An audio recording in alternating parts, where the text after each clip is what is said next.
오늘로서 이사야 66장까지 이사야를 마치게 되는데, 오늘 이사야 본문에 나타난 말씀에 몇 가지 우리가 뜻을 이해를 해야 되는 부분이 있습니다. 15절 말씀 보면 보라 여호와께서 불에 둘러싸여 강림하시리니, 이렇게 여호와께서 불에 둘러싸여 강림하신다. 하나님의 임재에 대한 그런 표현이죠.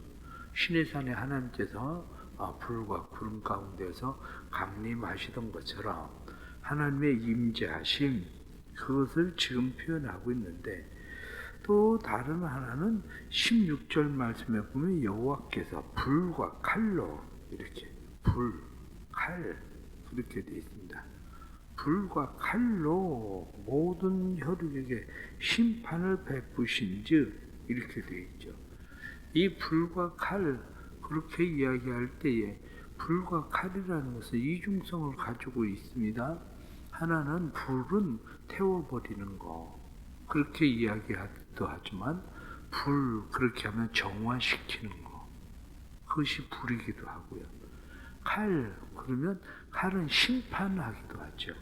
칼은 심판을 상징하기도 하지만, 말씀의 검, 그러면 심판하는 것이 아니라 영과 골수를 찔러 쪼개고 수술해서 살리는 것, 이렇게 이중성을 가지고 있는. 그래서 여기 지금 보라 여호와께서 불과 칼로 모든 혈육에게 심판을 베풀고, 이렇게 심판을 베푸시지만 심판은 단순히 심판이 아니라 이중성으로 다시 살리는 것이기도 하다 하는 것을 알게 됩니다. 그리고 17절에 나타난 말씀을 보면 스스로 거룩하게 구별하며 스스로 정결하게 하고 동산에 들어가서, 이렇게 말씀합니다. 여기 스스로 거룩하게, 스스로 구별하여, 정결하게, 스스로 정결하게. 지금 이 말씀을 보면 스스로 이렇게 말한 것처럼 하나님의 방식이 아니라 자기 방법으로 거룩하게 구별되는 것, 하나님의 방법으로 스스로 정결해지는 것. 다시 말하면 하나님의 방법이 아니라, 하나님이 원하는 의식이 아니라 자기의, 자기 생각, 자기 방법. 보편적으로 사람들은 구원을 어떻게 받습니까? 구원은 자기의거든요. 그게 뭐냐면 자기 방법, 자기 생각이에요. 내가 착하면 구원받을 거다, 이렇게 생각하는 거. 그런데 그것은 자기 생각, 자기 방법, 스스로 정결하게 하고 스스로 구별하고 스스로 거룩하게 하는 그런 일들이 되는 거죠.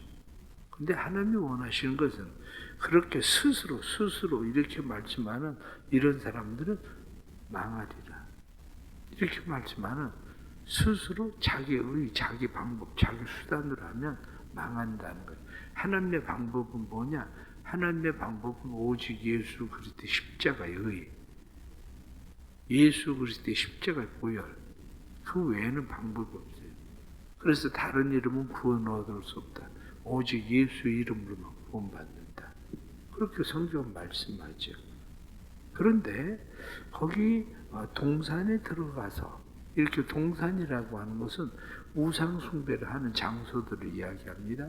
산당들을 세우고 그러면서 우상 숭배를 하던 장소들인데, 뒤에 나오는 말씀을 보면 돼지고기와 가증한 물건과 쥐를 먹는 자가, 이 쥐를 먹는다. 하필이면 여기 왜 쥐를 이야기하고 있나? 바로 이제 그거죠.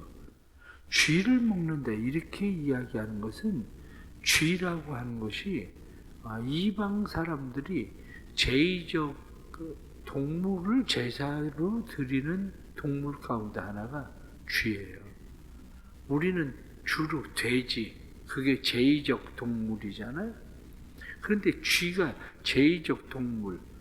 우리가 사무엘상에 보면 이스라엘 백성들이 법궤를 뺏기잖아요.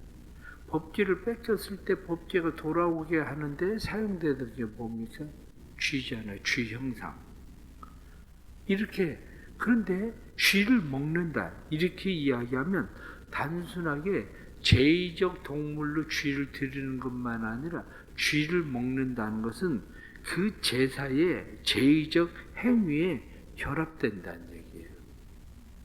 그래서 쥐를 먹는 자, 여기 지금 제의적 이방 신들에게 결합되는 자를 이야기하고 있는 것이 바로 지금 쥐를 먹는 자, 이렇게 표현하고 있는 이런 말씀입니다. 19절에 나타난 말씀 보면 내가 그들 가운데서 징조를 세워서, 징조 이렇게 되어 있습니다. 징조, 오트라고 되어 있는 말인데, 오트라고 하는 말은 어떤 말이냐면 어떤 깃발을, 표징 이런 것들이 이제 징조인데 두 가지 이야기를 하는 거죠. 하나는 남은 자가 징조라고 보는 거예요. 남은 자, 이스라엘 백성들의 남은 자. 그래서 그 뒤에 나타난 말씀 보면 그들 가운데서 도피한 자들이 여러 나라, 고 다시스 등등에 다 흩어버린. 그런데 성경이 이사야서가 말하고 있는 것이 남은 자, 그루터기 사상이거든요. 남은 자들, 그루터기 다 없어진 줄 알았는데, 망한 줄 알았는데 그들을 통해서 하나님께서 회복시키신다 라고 하는 남은 자 사상. 그러니까 징조는 뭐냐? 망한 줄 알았는데 도피되어진, 여러 곳으로 도피되어진 자들이 남은 자들 되어진 거, 이게 그들이 회복되는 거, 이게 징조다 이렇게 보는 한 면하고, 메시아적 징조로 보는 것은 예수 그리스도, 그분을 이사야서에서 계속 예언하던 것처럼 예수 그리스도가 오심, 그래서 예수 그리스도의 십자가와 부활, 이것을 징조로 보는 징조, 이렇게 말하고 있는 거죠. 뒤에 나타나는 20절에 나타나는 말씀을 보면 20절 말씀은 이스라엘 자손의 예물을 깨끗한 그릇에 담아가지고 돌아오는 건데, 이 사람들만 들어오는 것이 아니라 다른 사람들도 함께 들어오게 돼요. 그래서 다른 사람들이 함께 들어오게 되는데 그것은 문 나라에서 사람들이 들어오게 됩니다. 그래서 그것을 오늘 성경에 나타난 말씀 보면 21절 말씀에 나는 그들 가운데에서 택하여 제사장과 레인을 삼으리라. 이방인들도 제사장과 레인을 삼겠다. 그 말은 무슨 얘기였냐면 이방인의 구원, 이렇게 말하는 겁니다. 이방인의 구원. 그래서 하나님께서 이방인들도 구원하신다. 그 뒤에 마지막 나오는 말씀을 보면 마지막 말씀이 예배 회복, 그렇게 이야기합니다. 예배 회복은 23절 말씀에 매월 초하루와 매 안식일에서 모든 혈육이 내 앞에 나와서 예배하리라. 예배에 실패했었다면 더럽고 부정한 예배를 드리던, 그래서 하나님께서 가증한 형식적인 예배를 드리던, 거짓된 예배를 드리던 자들을 다시 완전한 예배, 하나님 앞에 참된 예배자로 삼겠다. 그런데 그렇지 않은 패역한 사람들, 이 사람들은 꺼지지 않는 불 속에 들어가게 될 거다.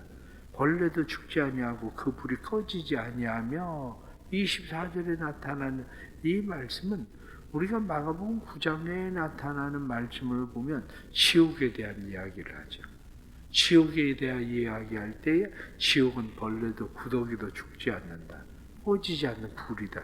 이렇게 말한 것이 바로 이사야서에 나타나는 이 말씀과 같은, 이들은 어떤 사람이냐? 가증한 사람들, 하나님 앞에서 패역한 사람들, 이러한 사람들은 결국에는 이 불 속에 들어가게 될 거다. 이렇게 말씀하는 그런 말씀입니다.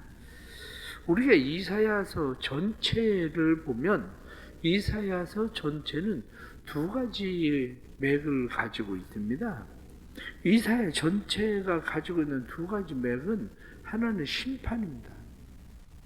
하나님 앞에 잘못 살아온 이스라엘 백성들, 잘못된 헛된 예배를 드리던 백성들, 이 백성들에 대해서 하나님이 심판하실 거다. 그런데 이스라엘 백성들만 심판하시는 것이 아니라 하나님께서 주변의 나라들, 하나님의 백성들을 괴롭게 하는 나라들도 하나님께서 심판하실 것이다 라고 하는 하나는 심판입니다. 또 다른 하나는 하나님의 구원이에요. 심판하면 그들은 완전히 망하는 것이 아니라 하나님의 백성들은 심판하시면 하나님께서 그들을 위로하고 다시 구원하신다.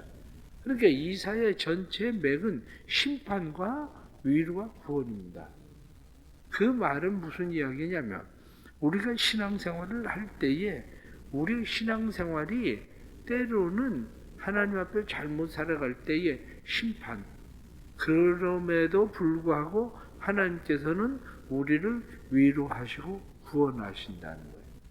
그러니까 이사야서의 심판과 위로와 구원이라고 하는 이 두 가지 흐름, 두 가지 맥을 잘 알아야 되는 이유가 뭐냐면 아이들은 생각이 늘 단순합니다. 아이들의 생각이 단순한 것은 엄마한테 혼이 나요.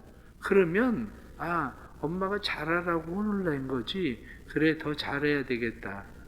그래, 엄마가 하지마. 그리고 핸드폰을 뺏었어도 그것은 지금 내가 게임을 하고 있으니까 핸드폰을 뺏은 거지 핸드폰을 영원히 뺏는 게 아니라는 인식을 잘 못하지, 아이들은. 그런데 아이들이 좀 성장을 하면 그 인식이 바르게 생기는 거예요.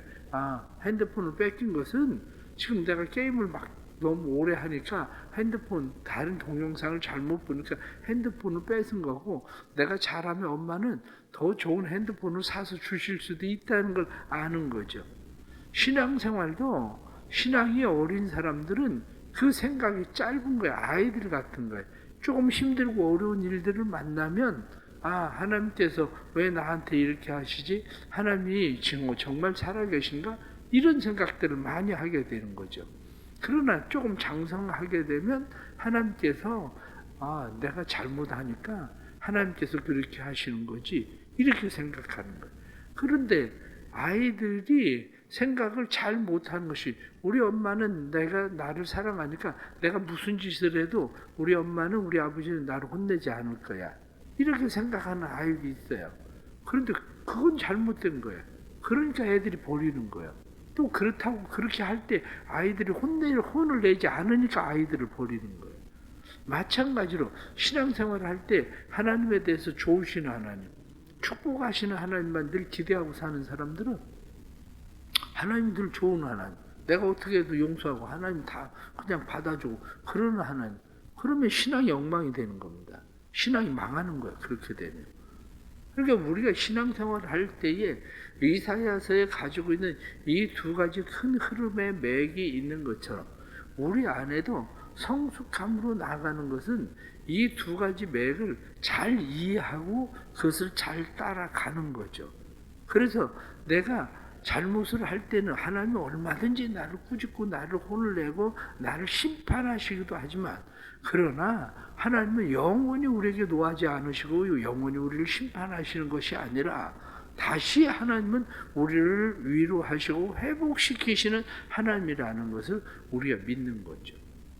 그러면 이사야서에 나타나는 두 가지, 또 이사야서가 우리에게 이야기하고 있는 사명적, 이사야서는 두 가지 사명적 선언을 하는 겁니다. 하나는 뭐냐면 예배입니다. 예배. 이사야서 1장부터 나오던 것 중에 그것이 뭐냐면 거짓된 예배거든요. 헛된 예배.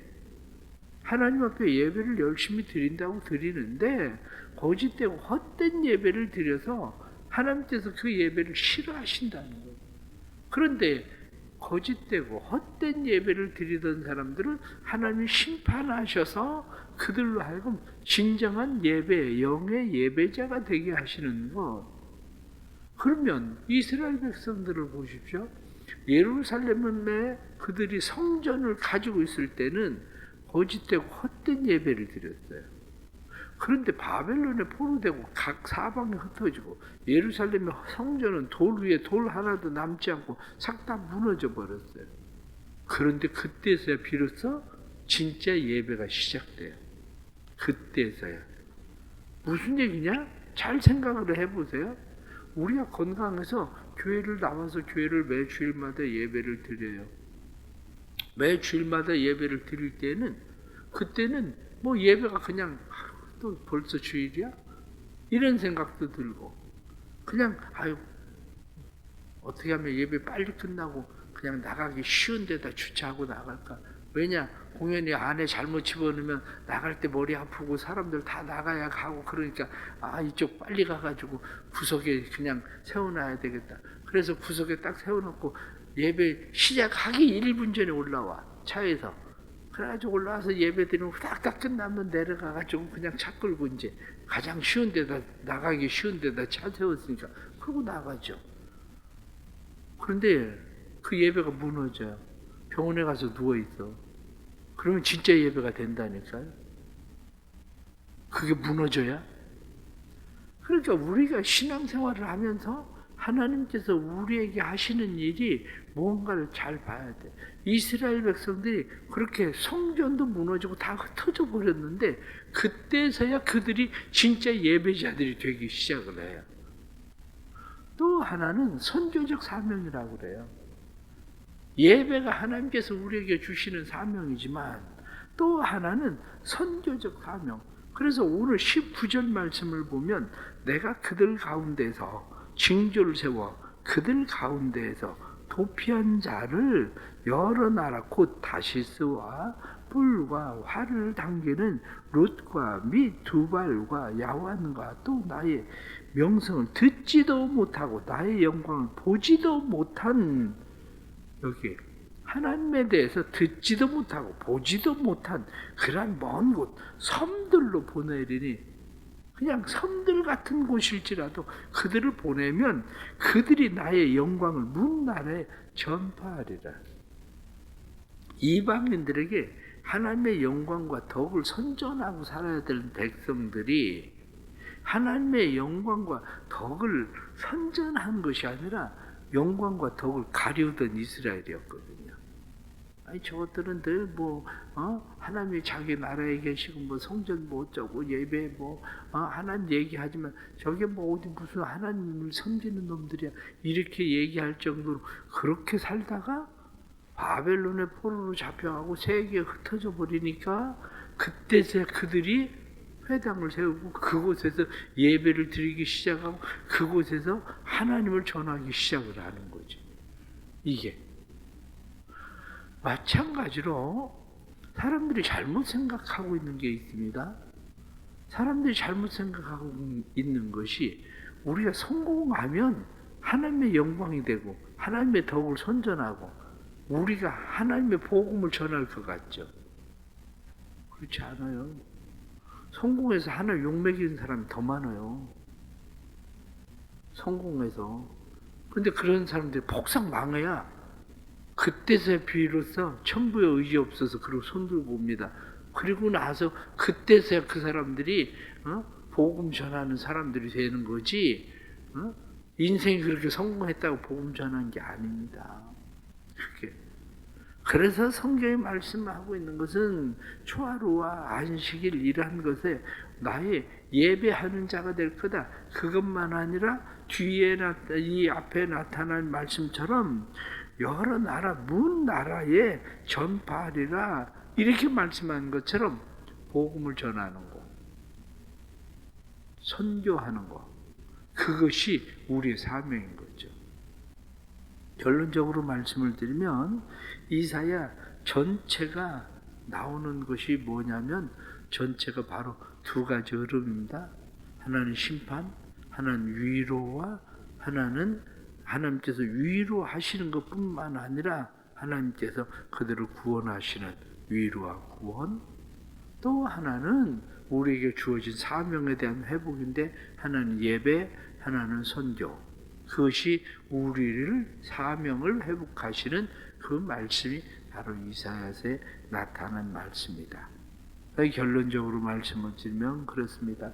이사야서를 우리가 지금까지 쭉 공부했지만 이사야를 공부하면서 우리가 성숙한 신앙이 돼야 되는 거구나. 성숙한 신앙으로 어디에서든지 하나님 앞에 진정한 예배자, 복음을 전하는 자, 그것이 우리에게 주신 사명이다. 이것을 잘 깨닫고 우리가 주의 복음을 잘 증거하는 그런 사람들로 늘 세워져 가기를 간절히 바랍니다. 기도하겠습니다. 하나님 아버지 감사합니다. 또 이렇게 하루를 시작하면서 오늘 이사야서 66장까지 마지막 장을 저희들이 말씀을 배웠습니다.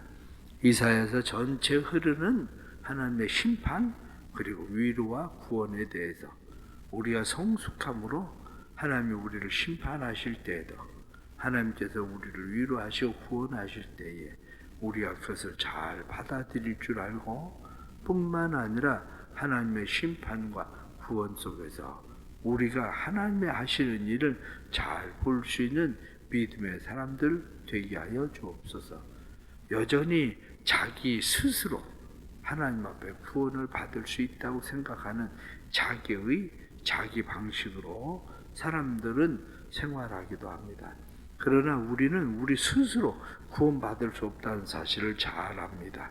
사람들은 스스로 거룩하게 하고 스스로 정결하게 하고 스스로 구별하지만 오직 예수 그리스도의 십자가만 우리의 구원의 표징이 되는 것을 확신하고 믿음으로 주님 앞에 살아갈 수 있도록 주님 도와주옵소서. 참된 예배자가 되게 해주시고 뿐만 아니라 복음의 증인으로 살게 해 주옵소서. 지금까지 복음을 증거하지 못하고 살던 사람들 하나님 앞에서 흩어져 있을지라도 그리고 비천함으로 떨어질지라도 오히려 그것이 복음을 증거할 수 있는 삶이 된다는 것을 깨닫게 하시고 복음의 증인으로 살게 해 주옵소서. 살아가는 성도들 가운데 병약한 성도들을 치료하시고 고치시고 회복케 하시는 은혜를 허락해 주옵소서. 치료하시고 고치시고 회복하시는 하나님의 은혜가 나타나게 해 주셔서 하나님의 은혜 가운데에 병원에 입원해 있는 자들이 속히 잘 치료되게 하시고 항암 치료하는 자들이 항암 치료에서 노임받아 자유하게 하시고 수술을 앞두고 있는 사람들이 두려움 없게 하시고 평안함으로 담대함으로 수술 잘 받고 또 더 건강해져서 하나님을 영화롭게 하는 그러한 일들이 일어나게 해 주옵소서. 감사하며 하나님 앞에 드려지는 10의 1조 헌금, 선교 헌금 그리고 또한 작정하고 드려지는 예물 주께서 기억하시고 하나님께서 1,000번제와 주일 헌금 모든 예물들이 하나님께서 복에 복을 주시고 주의 은혜가 삶의 풍성한 진정한 삶의 예배자들이 될 수 있도록 은혜 베풀어 주옵소서. 예수님의 이름으로 기도드리옵나이다. 아멘.